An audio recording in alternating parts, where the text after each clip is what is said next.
With Kevin Lynch, Tom Hanneman back on a Timberwolves fast break following the Wolves' 93-91 loss in Philadelphia. Minnesota trailed by 26 points in the third quarter, tied it at 91 on Ricky Rubio's three. But the Sixers find a way at the finish. Robert Covington's putback basket wins it. Lots of things stood out tonight.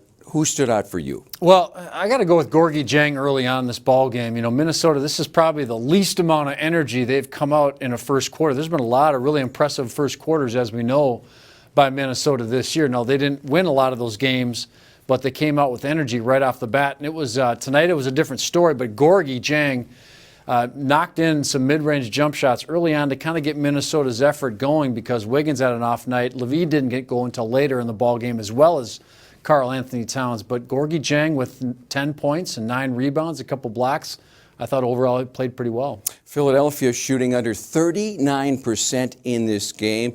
They find a way to win at the finish, and afterwards Wolves head coach Tom Thibodeau addressed his team's second half comeback.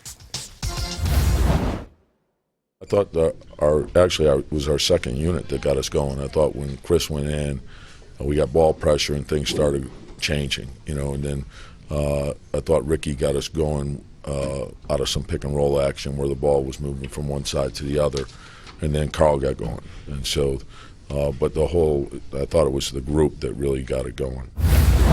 So Minnesota moves on. They resume this road trip Friday night in Washington, D.C., where they will face the Wizards back home for the next 4. Starting next Saturday, Utah in town, and the Mavericks at Target Center on Monday. Timberwolves had a double overtime win in D.C. last season. Gorgui Dieng with the putback in the second overtime. A big win against a Wizards team. Yeah, you talk about Washington, how a bit of a disappointing team right now. There might be some issues going on within how certain players are getting along with teammates and so forth, but you still have one of the better point guards in this league in John Wall. Bradley Beal's an excellent shooter, so the backcourt is pretty solid and all.